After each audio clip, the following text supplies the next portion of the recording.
So, hold on real quick. Okay. So I am so excited about today because I have been waiting for this podcast, in particular this episode. I have none other than Dr. Sara Bloom, your motherhood doctor, and she has been such a blessing to me.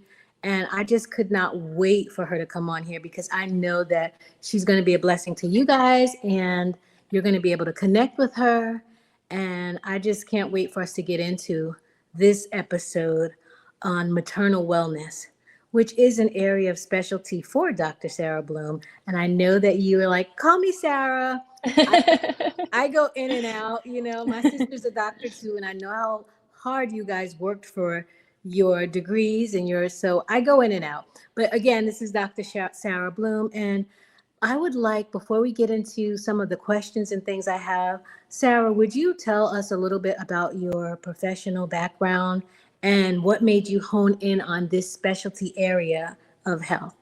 Sure, sure. And thank you first for having me. I'm so honored because I feel so privileged that I got to be a part of your postpartum journey. So it's great to be here and talk with you now. It feels like we're kind of coming full circle. So just to say a little bit about what my background is, but I went to medical school, always kind of interested in kind of lifestyle medicine and whole body wellness. And when I was in my medical training, I was pregnant with my first child and just realized how little support moms were getting, one during pregnancy, but then particularly when I was postpartum with my son. And this was in 2019 before the pandemic. So really before kind of postpartum care became a more trendy topic, so to speak. And I just decided that I wanted to open a kind of a little practice that kind of filled that gap between conventional medicine and what moms really needed during this really vulnerable time. And so I opened a telehealth practice, which ended up being perfect for COVID. But yeah, just to help moms through this journey of postpartum and early motherhood where you kind of aren't getting the validation you need or heard. And it's still such a huge transition and nobody is really there to guide or support. And so that's what I love to do. And that's why I do it, because I'm in it also. Definitely. Yeah, because you're a mom of three, right? I am. I have two boys and a girl. And when we initially met, I was pregnant with my daughter, my third. So yeah, I just, what can I say? I live and breathe this. You do, you It's do. more than a career, it's my whole life because I'm living it right there with all my patients. So Definitely. And I know I was introduced to you. In our first episode on the brilliance of breastfeeding, I had shared with my lactation specialist at the time that she was the one who brought alert to what I was going through or what she thought I was going through. And so we talk about that in the first episode, and it's so funny. But so a seed that she planted made me start like researching, okay, like maybe what I was going through because I really didn't know what I was going through. mhm. I just thought it was the newness of motherhood. And I feel like in my community, especially not only being a Black woman, but also like being a woman of faith, like, we don't talk about and address enough the differences in health, whether it's mental, whether it's hormonal. We don't talk about it. We just pray.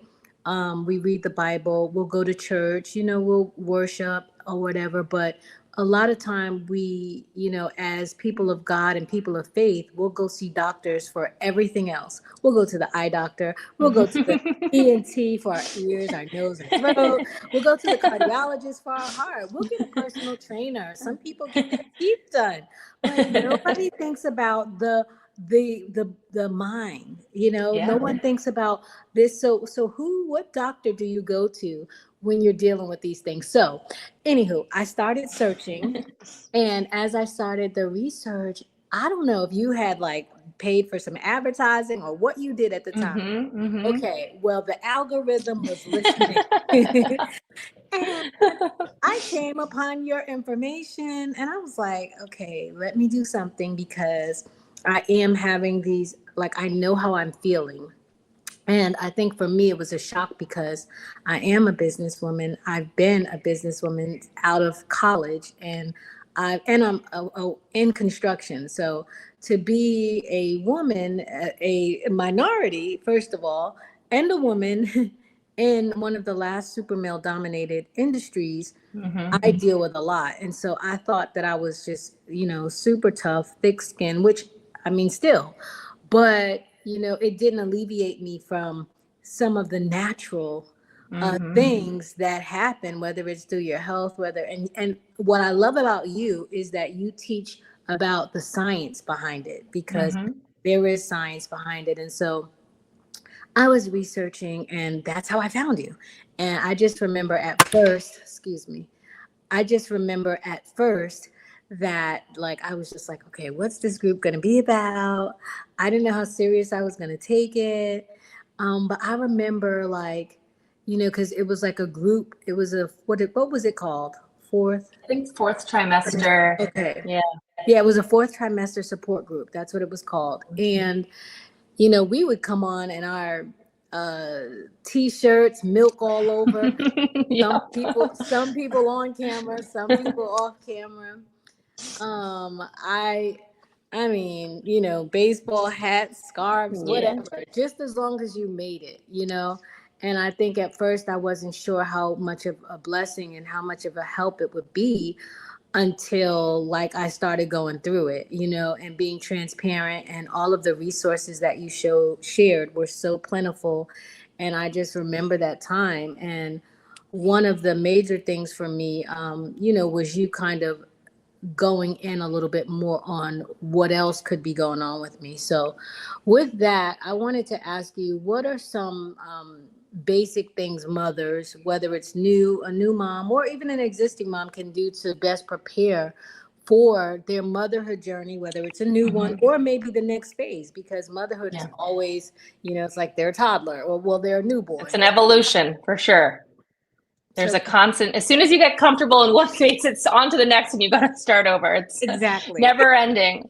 But yeah, I think that's a great question because it's one that people don't talk about a lot. They talk about how you can prep for your labor and all the things and for the baby, right? In terms of, like, you get the nursery done, and maybe if you are a mom for the second or third time, you are thinking about your other child and how they're going to deal with having another baby, but no one really thinks about what can I do to prepare as for me, for mom. And Mm-hmm. I think there are, three kind of general things I would say, and we kind of touched upon this before we started speaking on the podcast, but start small to give yourself grace. Know that it's not an all or nothing. Do what you can and feel good about that.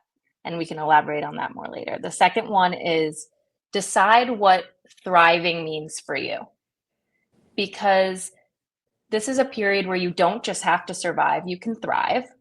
But that kind of leads me to my third point, which is plan for what you can plan for. Because as a mom, I know as a mom, it's really hard to plan anything. Sometimes things go unexpectedly. You don't know, but there are things you can prepare for. So if you decide what your non-negotiables are, whether that's sleep, whether that's your nutrition, whether that's your romantic relationship with your partner, your friendships, your support system, whatever is your non-negotiable, you can plan according for that. So if that means, listen, you really become mentally unwell if you don't sleep, what are the things you can do to make sure you can prepare for that?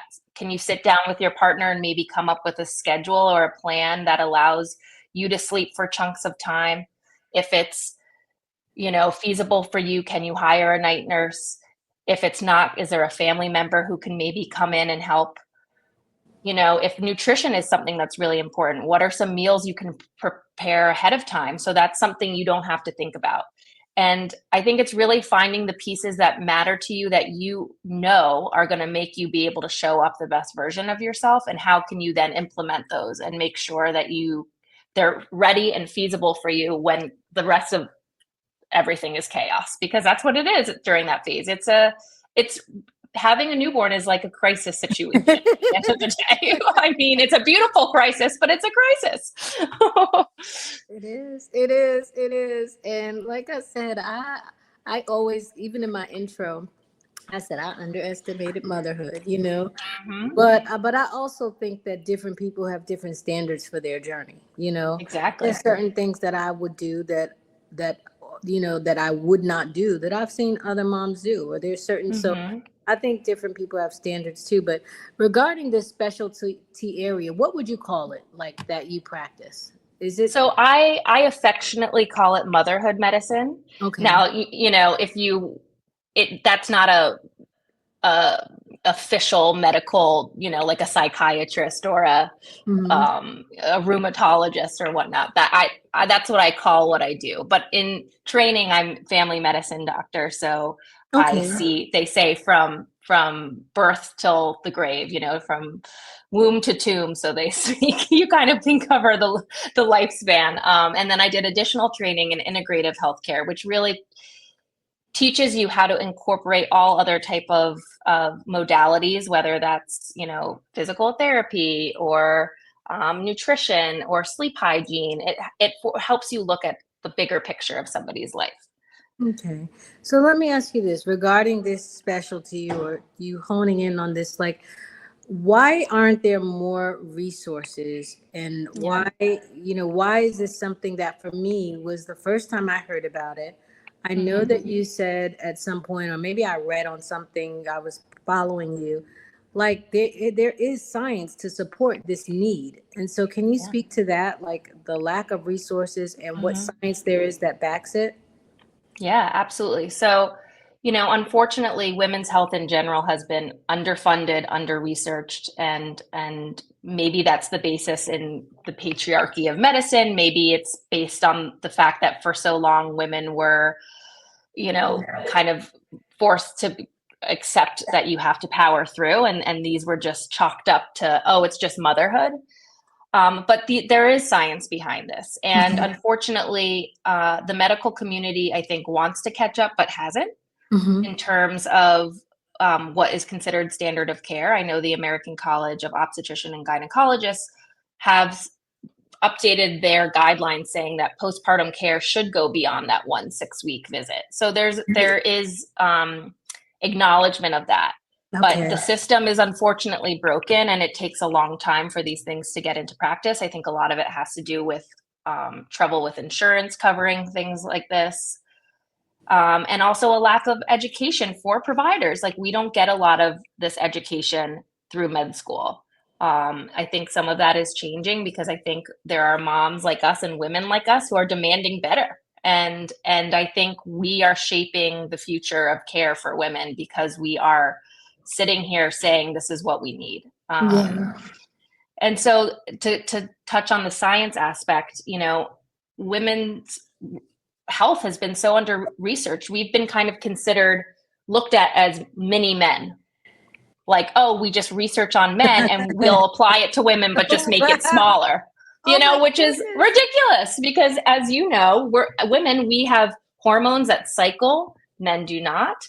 You know, we are a completely different being. We can make and birth a child and feed a child, they cannot. So why are we considered the same when it comes to research, right? But this is all luckily changing now, and will hopefully, as we enter then the next phase of our life into menopause and such, we'll hopefully have better resources because the scientific community is kind of catching up.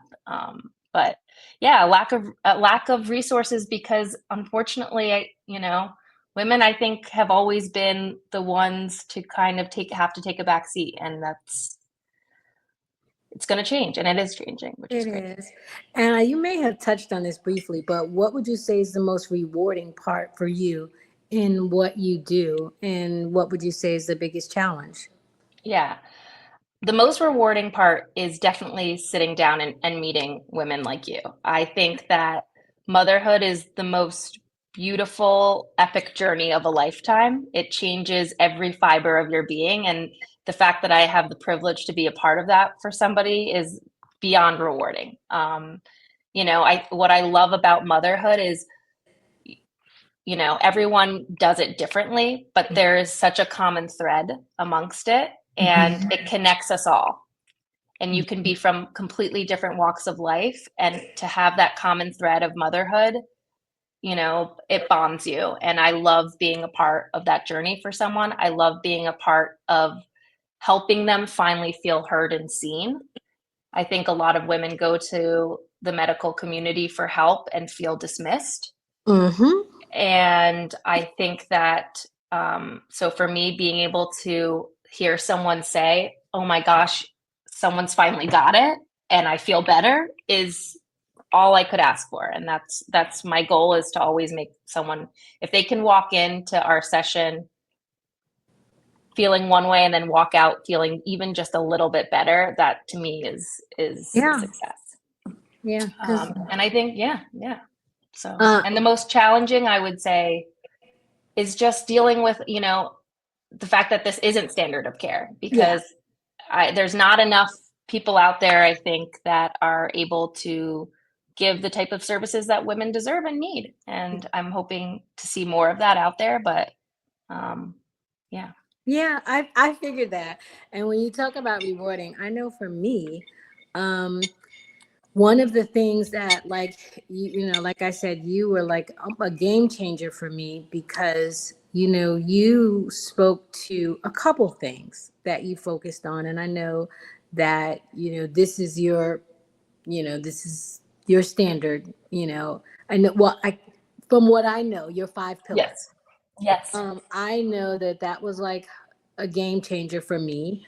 And the other thing that I know that you helped me with, that this is what shocks everybody the most, is me realizing that there's a difference between postpartum depletion and postpartum depression. Yes. And so me coming to realize that was like, because at first, I do think that at some point I went through some sort of postpartum depression, and I'm sure that there's a link. I think that you talked about that. So when I found that out, I was just like, I hadn't read it anywhere. My doctor didn't tell me to, like, and and don't get me wrong, I have an awesome OB. But if she did, maybe mom brain. Yeah, Maybe, totally. maybe. I don't recall her telling me to go get a comprehensive blood panel test after the fact. And so with that, can you speak a little bit to what postpartum depletion is? Sure. Yeah. And I think, I love to also say, I love my OB colleagues. I think what they do is incredible. They're stuck in a broken system that doesn't give them a lot of time to talk to patients, unfortunately, but they do amazing work. And, hopefully the system will change to allow them to be able to also be able to connect with patients more. But anyway, back to postpartum depletion versus depression. But yeah, so postpartum depletion isn't necessarily a medical term, but it is it's the physiological, physical, and emotional and hormonal consequences of the changes that happen after birth, pregnancy, and the early challenges of motherhood. So, to paint a picture, let's say you go into pregnancy super healthy. I went into right. So let's use you as an example. You went into pregnancy perfectly healthy. You had good eating habits. You slept well. You were almost like you were an elite athlete going on into your race, right? You know, even if you are like that, when you go through pregnancy, you're taking all of your body's resources and giving it to this child you're creating, right? And then you do this massive emotionally and physical draining kind of, hard work, which is why it's called labor, right? Of bringing the baby, earth side. And then, which no one talks about, it's almost like the real work starts postpartum, right? So then you go through all those periods. During those periods, you have immense hormonal changes going on. you have a crash of hormones that you've never experienced in your life as a woman that happen immediately postpartum. If you are breastfeeding, you also then have a dance of hormones that are happening to be able to produce milk, all while not sleeping, trying to keep a newborn alive, Uh, shifting identity, right? Of like, wait a second, who am I? Why is my body and my time not my own? oh Who my is this gosh. partner that I have? Like where does our relationship go from here? Then if you're a working parent, you're worrying about what is happening with your job. Do I want to still work? Can I still work? Yes. Who am I? What am I? Yes. And then on top of all of that, this is the first time ever for moms that are living in the digital age, right? So not only are we dealing with all of that, which is already enough, but we are constantly bombarded because of our phones. We have comparison because of social media and what so-and-so is doing. We have an outrageous amount of information being thrown at our faces. We have text messages and emails. We're constantly accessible. You can never really turn off, right, in this Wow. age. So if you couple all of that, it becomes emotionally, physically, and physiologically draining on your body and your mind. And so postpartum depletion is basically the consequences of all of that storyline. And if you aren't properly nourishing your body, which is hard to do as a mom, it's really hard to feel at your best. And you can continue your prenatal vitamin, which is essential and is great, but like unless you get a diagnostic test, you might not know that the reason you're having severe anxiety and weight loss or weight gain and whatnot might be a thyroid condition. Exactly. Are you exhausted because your iron levels are really low? Exactly. Right. And so we have for so long been taught that these feelings that we're having are just part of motherhood and that we need to be able to power through. Mm-hmm. You talk about your life with being in a male dominated industry. You're tough. You've had to deal with a lot. You power through stuff, right? So why wouldn't you think you need to power through this, right? Especially if no one tells you going into motherhood, hey, if you're feeling X, Y, and Z, come in, let's get a blood test, let's see where you're at. Yes. And so women are left to feel like it's them failing. Exactly. I love that you just encapsulated like my whole from the crisis to my husband and I, like I don't think we ever saw each other. And just, bringing back these memories, because I'm like going right there, like I don't think we've ever seen each other so vulnerable. And we were just at our weakest ever. And I thank God that he says that in your weakness I am made strong, because we really did have to trust and exercise our faith, because we really did not feel like, like I said, I saw my husband at his most vulnerable, trying to be there for me and the baby, and he was. And I remember being on your group call, like what was crazy was that, like, little things that he would do, some of the other women would be like, oh my God, I wish my husband would do that. And I like, wow, you know what I mean? And I hate to say it but it made me like a little bit more appreciative, because I was just like, well, all he did was go get me coffee, or right. and but you'll be surprised at the difference in people's journey. You get what I'm saying? But I remember, like, that was said to me like 3 or 4 times, like, oh wow, your husband is, and you know and at the time I could have thought, well, hey, maybe he could be doing some more. Yeah. And that's such a good point, because that's why we need a village. We need other moms to connect with, to understand how are we, you can't just compare against, we're all new at it, right? With We one, are. if you have a baby for the first time, you're definitely new at, but even if you have a baby with a second time, a third time, a fourth time, each journey is different. And so you're going through it, and we need people to lean on, to bounce ideas off of, to have an understanding of what is in the realm of possibilities of whatever normal is or not normal. And it's helpful for your own perspective. And yeah, it's really, this is why talking about it and finding other moms is, I think, one of the best things you can do to prepare I for agree. motherhood.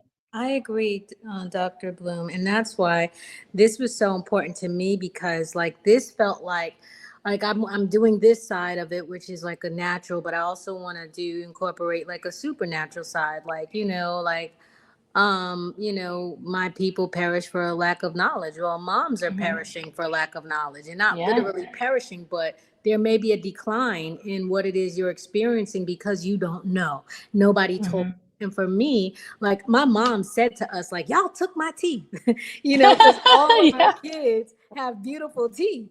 And some Hmm. kind of way, I guess we affected her Yeah. teeth. Like as she got older, and I'm like, what do you mean you took your teeth? And so, and I'm sure again that there's some science to all of that, but I know that you talk about that and I've seen you post literally like research, and I Hmm. know just like a Sunday, you can't preach the whole Bible in a day. You can't Right. speak to maternal wellness in one episode. However, I wanted to just break the ice a little bit and introduce you and the resources and how much of a blessing you were to me because when Oh. I found out that I was, I mean, extremely deficient. I already knew Hmm. I had some sort of deficiency when it came to like vitamin D, but and which Hmm. people of color by and large are more Yeah. deficient than others. So, Yes. but I was even more deficient. And then I had an extreme iron deficiency. And then my thyroid, there was a slight change. And Hmm. so everything that you said, and I think that that was what was important to me, like telling people like go to the doctor and Yeah. have this blood panel done and get look at your levels because automatically I think most of us do it before pregnancy. Yes. So Hmm. you have something to compare to, and then a doctor can say, okay, I'm going to put you on 50,000, whatever, what is it, Yeah, of exactly. vitamin D. You take one pill a week. Hmm. I'm going to put you on this with the iron. And so Yeah. now you're not, in addition to maybe your postnatal, you're now Hmm. taking the supplements that you need, or you're creating a new dietary, um, Hmm. you're creating a new diet to help give you some of the foods that you need to enrich your nutritional journey so it can support Exactly. you on your motherhood journey. And Exactly. so I thought that was so important because if you're extremely deficient, you got a new baby, all of these things happening, you're definitely trying to figure out now, okay, well, I'm sorry. You're definitely you're definitely trying to figure out if you're on a new journey and you have a new baby, you have, just your circumstances have changed, your schedule, you're at Hmm. home for the first time, maybe you're used to being out. And it's like all of a sudden, you know, on top of it, you don't even realize there's a depletion in your body. Like literally, that's not helping. You've No, already got you definitely not. yeah, but like you, but to you, it's like, but I kid you not, I've spoken to people. Like I spoke to someone recently, and I'm gonna have another episode where I have this company come on, and that I've spoken to the two owners, the founders, and they were shocked. They said they never heard of that, and Yeah. I said, and I gave them your resources, and but even though it isn't a scientific or a medical term now, I think it should be because Yeah. it is the truth, and so. And I don't know if there's like nonprofit information or something that you can do. I know my sister, for example, she has a nonprofit for her work. She was just Yeah. awarded like almost $300,000 to support her It's work. amazing. And I feel like even if a nonprofit or if there are companies out there or nonprofits already, we need to some sort of way push to make this a thing because that's why Majestic Motherhood was so important to me. The Hmm. majesty, the beautifulness, the divinity in it. Like you said, no one else can do what we do. Like when Yeah. I look at my little baby boy and I see that like I was sustaining his life Yeah. from now until literally 2 years old. It was just my milk. It was I just my know. It's milk. crazy. He was Amazing. yeah, and he's so healthy, he's so chubby, he's so cute. And it's like, Oh. wow, God, you made us to do that. Meanwhile, we need to Hmm. eat, oh, he's just Right. my milk. So I think it's beautiful. And I feel like, there needs to be more information and research so that, like you said, Definitely. we're not out here feeling all alone and feeling isolated. And then here's another thing. Um, what I noticed, this is and for me, my mom passed. I had shared that with you guys. Right. And I began to grieve all over again, which is Mm. crazy to me because I didn't, I like, I know I've already settled in my spirit. You know what I mean? Like, Mhm. you know, like my mother, like I'm gonna see you again. You know what I mean? I cherish your memories. I don't like I speak of her in the present. So I've already settled and I've healed over the years. Of course, I miss her, but I didn't realize I would grieve her all over again. Yeah. Had the baby, which is also crazy because now Yes. you've got all these hormones, but now I'm thinking like, wow, who do I call? And it's like Yeah. we're like almost like my mommy, like I'm somebody else's mommy, but Yeah. maybe there's advice, like if he wasn't feeling good or he had a temperature. Yes, I can call other people, but I just remember grieving her in that sense. And Mm. that was something for me too. But I also know that the hormones could have played a part in it. So I just feel like a lot of this information should be out there because after I got the vitamin supplements that I needed, it made a huge difference. I Yeah. mean, a huge difference. And not only that, but I'm sure it made, you know, when you're healthy and you're your best you, which is one of your pillars that you talk about, one of the Mhm. things that you encouraged us to do, which also helped, you know, like just having that mom guilt for being better. Like Yeah. I have friends now, like I have like maybe three different friend groups, like actual, then I have online groups that I'm like a part Yeah. of. And that mom guilt is crazy to me because I remember you were like, no, you've got to schedule Mhm. something for you. I don't know if it's like once a week or bi-monthly, and it was little things like getting your nails done, which by the way, I still have not, like I at least get a manicure and I'll do Right. like a gel polish or a regular polish. But just because of the baby, I haven't like really worn nails or whatever. But like something like getting your nails done, I wasn't Mhm. any makeup, I wasn't getting my hair done. And you go through that weird phase and my husband would try to push me to go do things for myself and I just wouldn't. And I'm like, Mhm. why are we like that, Dr. Sara Yeah. Bloom? Can you tell me? Because Yeah. I have friends that deal with the same thing. What is this Yeah. with us not wanting to think I about know. ourselves? And I how can know. we reframe our thinking so that we Yeah. do? Yeah. I think that's a huge, oh, I mean, I feel like every mom I speak to has this issue, myself included, like I need to take my own advice sometimes. But yeah, we have such a problem with self-care. And I think it's because especially after you have children, you are feel so in service to everybody else. And even if you look at it like you can't pour from an empty cup, even that, the fact that we say that, like, oh, we should fill our cup so we can be there for our families, even that undermines our value because we should have time for ourselves to feel good regardless of True. how it makes us show up for Yeah. anybody else because we're deserving of that. And I think the best thing you can do to reframe is when you feel guilt, instead of associating that feeling of guilt as I'm doing something wrong or this is bad, I think it should serve as okay, this just means I care. This means I'm a good mom and I care. Like I'm going to go sit with a friend for a couple hours and I'm not going to be there for nap time today.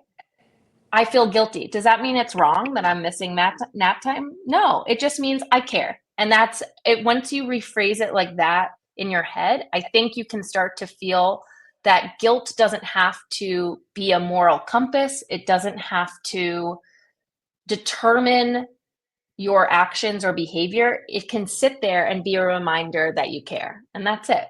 I love that because it brings me to there's a scripture that says there is no condemnation in Christ, where you Hmm. should not be condemning yourself if you know that you are the righteousness of God. And we're doing a righteous work even as moms. And like you said, Yes. reframing, like, yeah, there's no condemnation. You shouldn't feel bad about wanting to be the best you for your Yeah. baby. You wanted to Yeah. be the best you at your wedding, Yeah. right? You wanted to be the Yes. best you when you were in college and you were passing those exams. Why Mm-hmm. do we not think about that when it comes to moms and being moms? Yeah.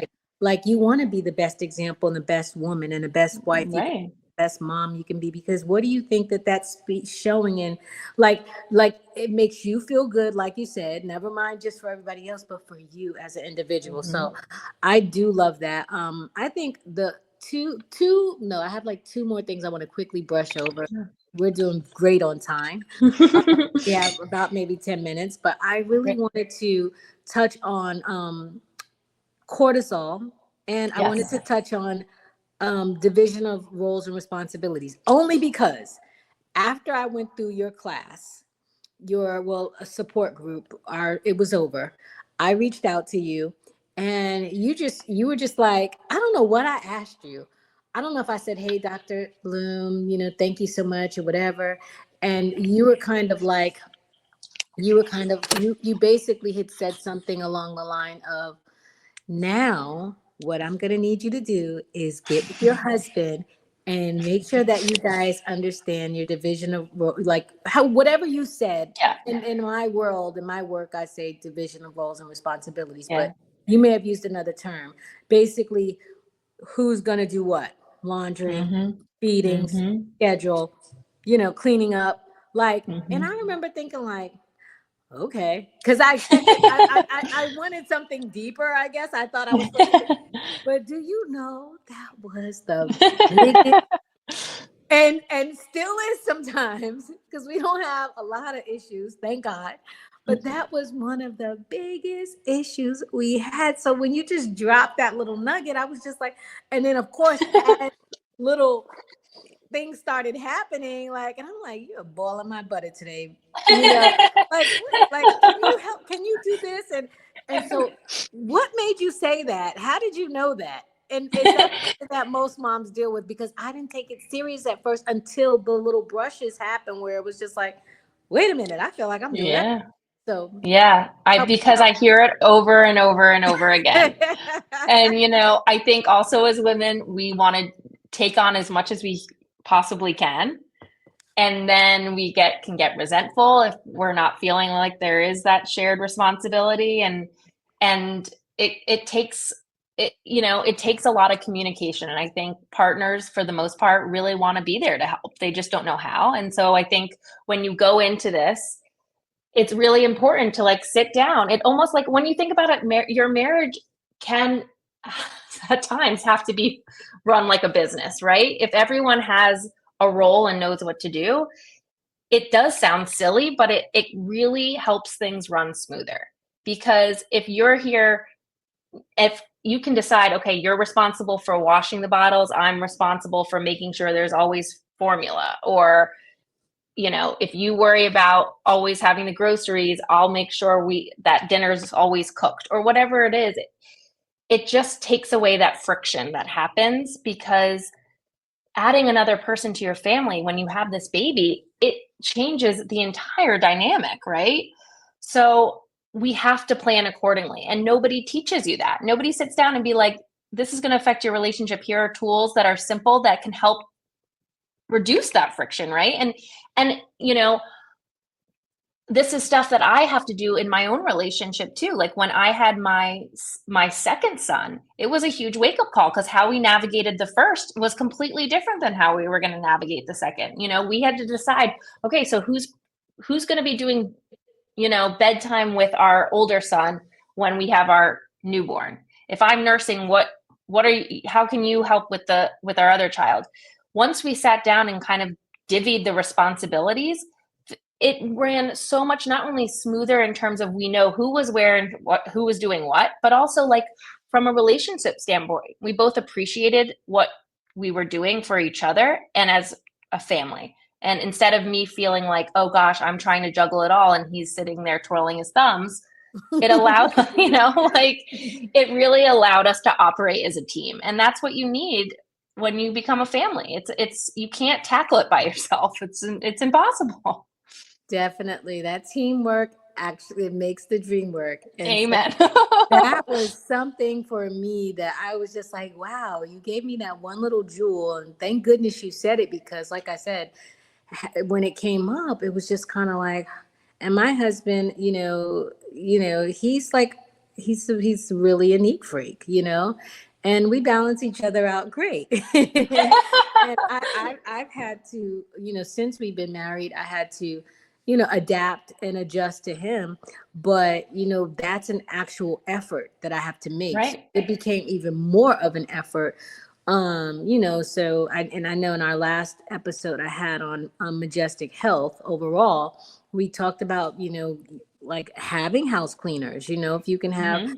people come and clean, or if you have a village, like for me it's different because I live out of state. Both of us are originally from different places, and so I'm Hmm. here and I don't have my immediate family, so it's like food trains and all of that Yeah. people would have. I didn't have that. Like, I didn't have Hmm. people coming to say, oh, let's bring her some food, or let's come. I had friends that said, oh, let me come sit with you, but they don't realize how important that is.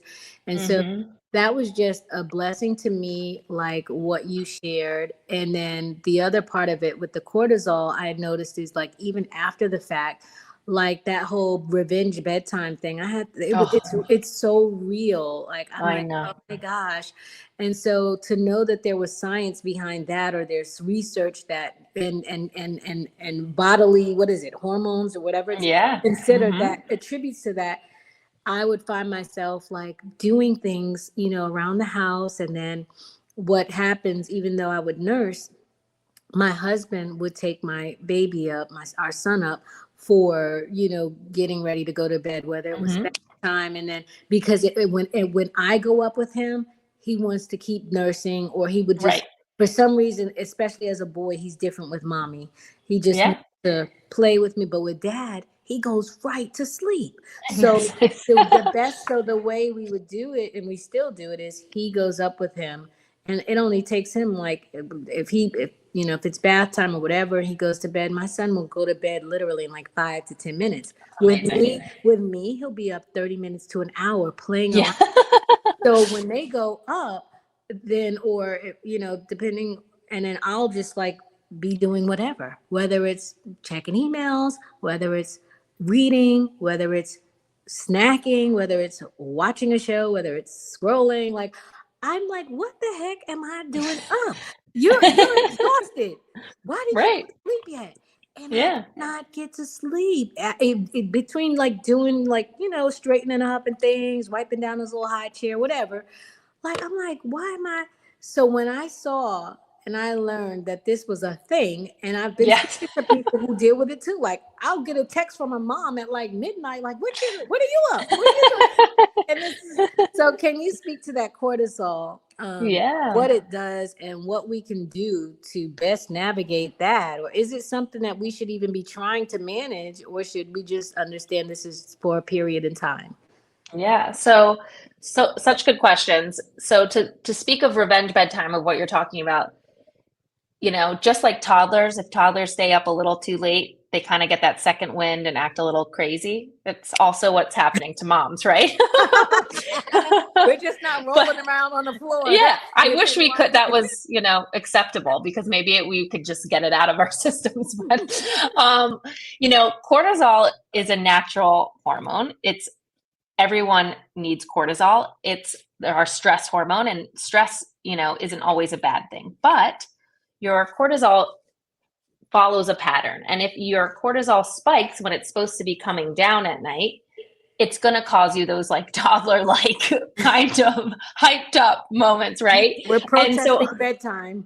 exactly, because listen, we feel like our time is not always our own. So even though we're exhausted and our bodies are telling us it's time to go to sleep, it's time to go to sleep, mentally and emotionally, we're like, I finally have a second to myself. I want to watch something stupid because I don't have to have Miss Rachel on or Trash Truck or whatever, or like, I finally don't have to like, I want to be able to read an email in peace, or I want to be able to eat a snack without having to share it with my husband and my child, like that. It finally feels like this precious time, right? But it's also, unfortunately, it comes at the cost of times we probably should be sleeping or resting. And that just affects our stress hormone. And when your stress hormone is elevated, it can cause all types of issues, right? Obviously, it's going to make you feel wired but tired, right? So you're like, can't sleep, but you are exhausted. Yes, that's exactly It what it keeps you is. up. Because cortisol, when you think about it, cortisol is originally there. It's for fight or flight, right? Like if a bear is chasing us, your cortisol, like your adrenaline, it kicks in, it helps you Oh, go, right? So, okay. sometimes it's good to have these types of hormones if it can save you from a tiger. But when you when it never is fully turning off because we're constantly bombarded by our phones or the demands of motherhood or work, and then we aren't going to sleep at night when we should, it can impact your body, your immune system, your metabolic system, your cardiovascular system, your mental health, anxiety, depression. So it's really important in these moments when you are kind of desperate to like have this time, but you're really tired, try to go to sleep. You deserve a bedtime routine just like your child does. If you can go to sleep before you hit that wired and tired, it's going to help tremendously. Mm. So that means, can you make it really dark and cool in your room? Can you get sunlight first thing in the morning? Because that actually helps reset your cortisol, and it helps reset the rhythms of your hormones that you need and your melatonin production. So getting sunlight first thing in the morning, making sure you're moving throughout the day, and then also eating snacks that aren't going to spike your blood sugar right before bed. Because if you eat something that's going to spike your blood sugar, that also puts stress on your body, and it's going to contribute to that cortisol spike. So really, sometimes we have to learn to kind of parent ourselves the way we parent our kids, I know we cannot protest our bedtimes. Exactly. Like We they can't protest protest our their bedtimes. naps. They don't Right. want to And take their no naps. sugar before bed. It's like, when you think about it, it's so simple, but we just cannot seem to want to do it to ourselves. Right. So yeah, treat yourself like a toddler. You're right, because like you said, like my son, he's like he loves Tab Time, so he watches Miss Tab and Tab Time, where he watches Yeah. Funda and Friends, and I'm like, oh my goodness, or Gracie's Corner, and I'm just like, I Right. want to watch. Can I? What happened with the news today? Yeah. Or just basic stuff like something happened major the other day, and I didn't even know about it. And so, anywho, I agree with you. Thank you for that. I have to maybe parent steward, be a better steward, a parent myself. Yeah. Because like I'm like, why are you not? Why don't you want to go to sleep? You're protesting your nap, not Yeah. realizing I'm doing the same thing. And Exactly. so, And, if we take more time throughout the day, even if it's just 5 minutes to give ourselves some me time, it won't feel as needed at the end of the day. Because if we deprive ourselves all day, then after our kids go to sleep, we're going to be like, finally, it's like, when you're a teenager and your parents leave for the weekend, you're like, finally, I can throw that party. But like, if you maybe give yourself a little bit more fun throughout the day, you won't feel this need to have a huge rager, right? So like, I think if we can, which goes into the guilt thing you had already mentioned before. So I think it really comes down to, we need to give ourselves the self-care and the self-love we deserve, so we don't come to these extreme versions of what's happening. amen. Thank you for that. And how can they find you? How can the audience find you? Because I want them to be able, I know we broadly went over a lot of these issues, but Yeah.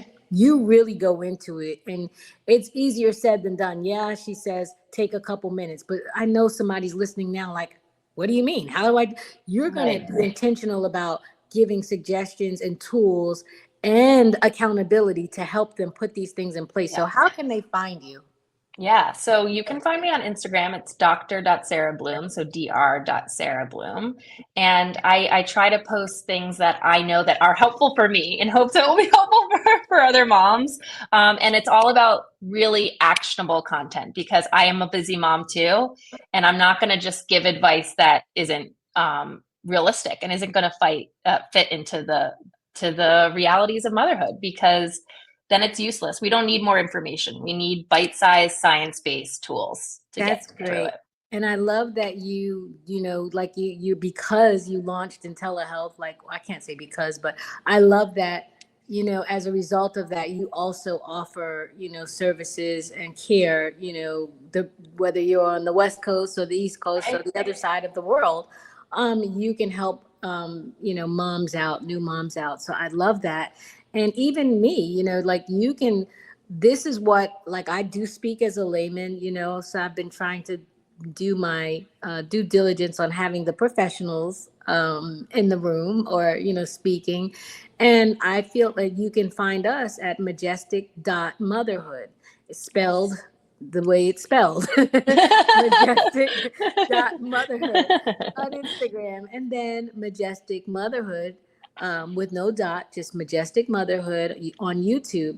And what I'd love for you guys to do is, if this was a blessing or help to you at all, make sure you like, make sure you subscribe, and comment, and let us know how we can help you. But our goal is to help you along this beautiful journey. Appreciate it. There were so many podcasts, really not that many, but the few that I found were all kind of like dad bashing and always Mm. complaining. But I just wanted to be more supportive and try to have resources out there that actually help people. So thank you, Dr. Sara Bloom, for being here with us today and just imparting a little bit of all of that wisdom that you have, to help this journey be even more beautiful. We thank you so Thank you. much for being here. Thank you for having me, and thank you for everything you're doing with getting all this information out to moms. It's so important. Yes. Alrighty. Until next time. Bye. Bye.